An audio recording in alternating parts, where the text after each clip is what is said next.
अनि यो ट्रेकिङ गएर फर्किसकेपछि सबैभन्दा गाह्रो विषय भनेको नि गाइज अब ज्यानमा सन्चो छैन, ज्यानले सकेको पनि छैन। हुनुपर्ने कुरा सबै भइसक्यो ज्यानमा। रुगा खुकी, ज्यान दुख्ने, खुट्टा दुख्ने, पैसा बर्बाद सब भइसक्यो।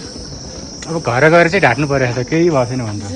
अब सधैँ त्यति खर्च नि भएन, खर्च पनि भएन, 2-4 हजार भन्दा पैसा खर्च पनि भएको छैन।